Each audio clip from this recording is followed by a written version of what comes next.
স্বার্থপর এই দুনিয়াতে কেউ কারো ভালো চায় না, সবাই অনেক স্বার্থপর।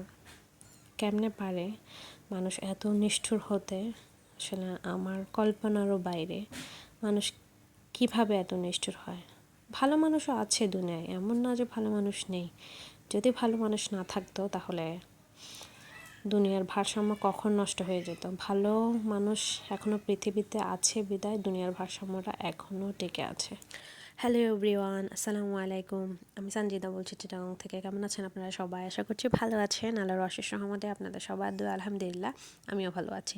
চলে আসলাম আপনাদের মাঝে আর একটা নতুন ব্লগ ভিডিও নিয়ে। আশা করি আপনাদের ভালো লাগবে। ভালো লাগলে আমার ভিডিওটা একটা লাইক কমেন্ট শেয়ার করে দেবেন। আর আমার চ্যানেলে যদি নতুন হয়ে থাকেন প্লিজ আমার চ্যানেলটা সাবস্ক্রাইব করে পাশে থেকে যাবেন। আর আমার ভিডিওগুলো যদি ভালো লাগে প্লিজ একটা লাইক করে দেবেন। আপনারা অনেকেই ভিডিও দেখেন কিন্তু একটা লাইক করতে ভুলে যান, তাই আপনাদের কাছে অনুরোধ একটা লাইক করে দিবেন। আর যদি সময় থাকে অবশ্যই একটা কমেন্ট করবেন, আপনাদের মূল্যবান মতামতটুকু আমাকে জানাবেন। আমরা সবাই যারা ইউটিউব করি একটা কমেন্টের অপেক্ষায় থাকি যে আপনারা কখন একটা সুন্দর সুন্দর কমেন্ট করবেন। তো বরাবরের মতো আমি আজকেও আপনাদের কমেন্টের অপেক্ষায় থাকবো। তো চলুন, অনেক তো বকবক করলাম। তো আজকের ভিডিওটা যেটা নিয়ে সেটাই বলা হয় নাই, আসলে সময় সুযোগ সব কিছু মিলায় মানে আমি এতদিন আসলে বলতেই পারি না, কিন্তু অনেক দিন ধরে ভাবতেছিলাম বলবো জানি না আজকে ভিডিও রিলেটেড কথা বলতে পারবো কি না। আপনারা হয়তো অনেকবার আমার ভিডিওতে দেখেছেন যে আমার বিড়ালের বাচ্চা হয়েছে, আলহামদুলিল্লাহ 5টা বেবি হয়েছে। তো ওই 5টা বেবি হওয়ার তৃতীয় দিন হচ্ছে আমি মানে কি বলবো, একটা মর্মান্তিক ঘটনা হয়ে যায়। আমাদের পাশেই একটা মাঠ আছে, মানে বাচ্চারা খেলাধুলা করে, একজনের মাঠ আর কি। শহরে তো সচরাচর মাঠ দেখা যায় না, যদিও বা থাকে সেখানে সব মানুষের আনাগোনা থাকে, বাচ্চাদের আড্ডা থাকে।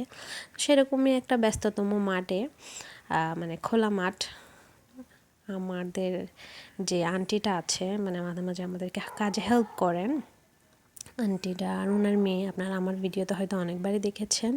তো ওনার মেয়েটা মাশাল্লাহ আমাদের মতো মানে বিড়াল ফ্রেন্ডলি আর কি, এক কথায় বলতে পারেন। তো ও সব পশু পাখি পালা পছন্দ করে। তো ও হুট করেই দেখলো যে মানে মাঠে 4টা বিড়াল পড়ে আছে, একদম মানে ছোট। ও ফার্স্টে ভাবছে যে মানে ও আমাকে যেভাবে বলছে আমি আপনাদেরকে সেভাবেই বলছি। আর যেহেতু এখন বৃষ্টির সিজন, বৃষ্টি পড়ছে, সকালবেলায়ও একবার দেখে আসছে। ও ভাবছে যে মা আছে, হয়তো মা এসে আদর করবে। তো সেম সকাল থেকে মানে সময়টা যাচ্ছে, বৃষ্টিও পড়তেছে। পড়তে পড়তে একটা সময় হলো, প্রায় রাত তখন 8:30 বাজে। ও আমাকে এসে বললো যে ভাবি এরকম এরকম 4টা বিড়াল পেয়েছি, এগুলো তো আমি সকাল থেকেই দেখছি কিন্তু কোনো ওখানে মা আসতেছে না। আমরা তো সকাল থেকেই খেলা করছি, মানে বাচ্চা মানুষ যেভাবে বোঝাতে পারছে আর কি। তো আমি মানে হতভম্ব হয়ে গেলাম। আমি ফার্স্টে ভাবছি যে হয়তো মা রেখে গিয়েছে, আবার ভাবলাম যে মা এভাবে কীভাবে রেখে যায় বাচ্চাদেরকে, এটা তো সম্ভব না যে সারাদিনের জন্য মা চলে যাবে। মা তো এত কেয়ারলেস হয় না, সেটা মানুষ হোক আর পশু। তারপর পশু তো কোনো দিনই কেয়ারলেস হয় না, আমরা মানুষরা তাও নিজেদের স্বার্থের জন্য অনেক কিছু ত্যাগ করি, কিন্তু পশুরা সেটা করেন না। তো সে ভেবে আমি ওকে বললাম যে ঠিক আছে, তুমি আগে যাচাই বাছাই করে দেখো, যদি কারো না হয় তাহলে তুমি আমার কাছে বিড়ালের বাচ্চাগুলো নিয়ে আসো। তো মানে ও যখন বিড়ালের বাচ্চাগুলো আনলো, আমি আপনাদেরকে ভাষায় বলে প্রকাশ করতে পারবো না। মানে আমি একদম স্তম্ভ হয়ে গেছে বাচ্চাগুলিকে দেখে। মানে আমার কিছু এমন অবস্থায় ছিল, মানে আজকে রাতটুকু যদি ওরা থাকতো বাচ্চাগুলো মারা যাইতো। আর মানে আমার মন মানসিকতা এমনও ছিল না যে আমি ভিডিও করবো আপনাদের জন্য। আমি ভাবতেছি যে আমি কখন ওদেরকে সেভ করব, কখন ওদেরকে শুকাবো। ওরা একদম মানে বৃষ্টিতে ভিজে মানে মুখ দিয়ে আওয়াজ পর্যন্ত বের করতে পারতেছে না। তো হুট করে ভাবলাম যে বিড়ালরা কখনো খোলা মাঠে বাচ্চা দেয় না, খোলা জায়গায় ওরা কখনোই বাচ্চা দেয় না। এটা আমি আমার বিড়াল পালার অভিজ্ঞতা দিয়ে বুঝেছি। আপনাদের মতো অনেক আপুরাই আছেন যারা ভিডিও করেন, ভাইয়ারা আছেন, ওরা যারা ভিডিও মানে ক্যাট রিলেটেড ভিডিও করেন, ওরা বলেছেন যে সবসময় বিড়ালরা একটা সেফ জায়গা খোঁজে যেখানে ওর বাচ্চাদের মানে কোনো প্রবলেম হবে না। ওইরকম একটা খোলা জায়গায় কখনো ওরা বাচ্চা দেয় না। বাসায় মুরব্বীরাও সেম কথাই বললেন। তো হুট করে একজন বলল যে মানে যে ওই বাচ্চাগুলো একজনের বাসায় দিয়েছে, বাচ্চাগুলো ওরা ফেলে দিছে, যেহেতু বিড়ালের বাচ্চা তাই।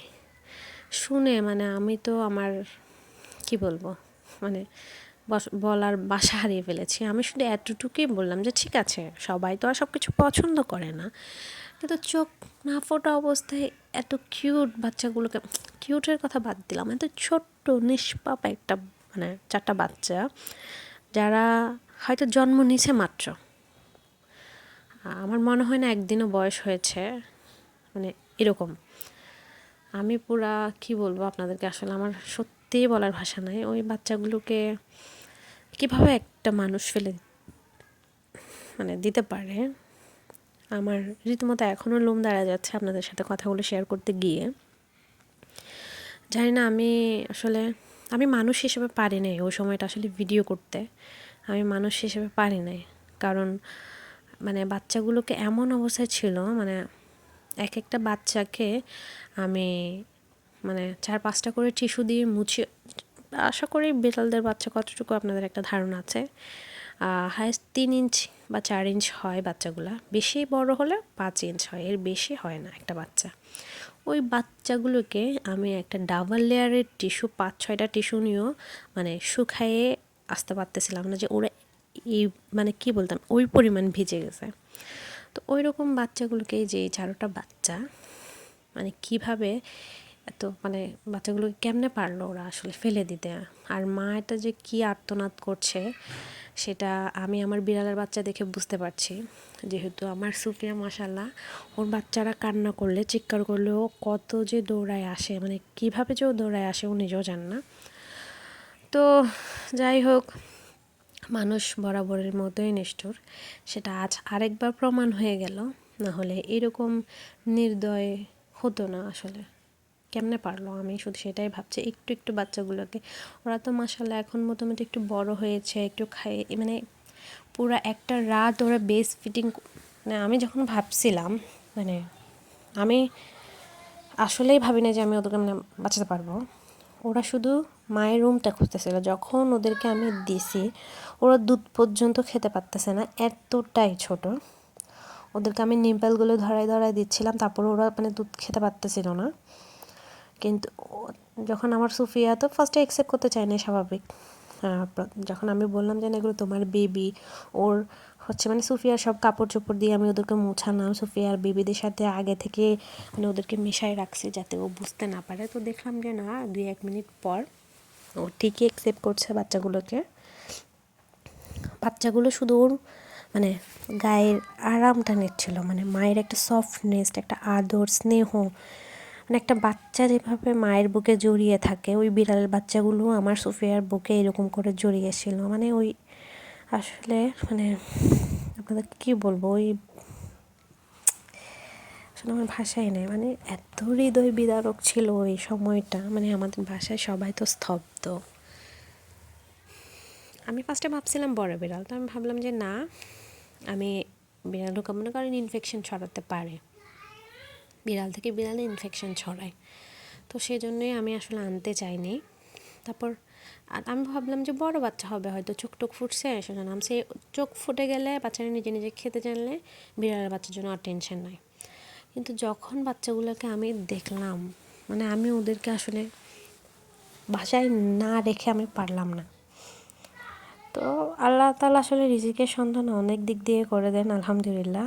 আমার সুফিয়ার বাচ্চা হয়েছে বিদায় আমি বাচ্চাগুলোকেও খাবার খাওয়াতে পেরেছি, নাহলে এত ছোট বাচ্চা আমি রাখতে পারতাম না, এটা আমার পক্ষে পসিবল ছিল না।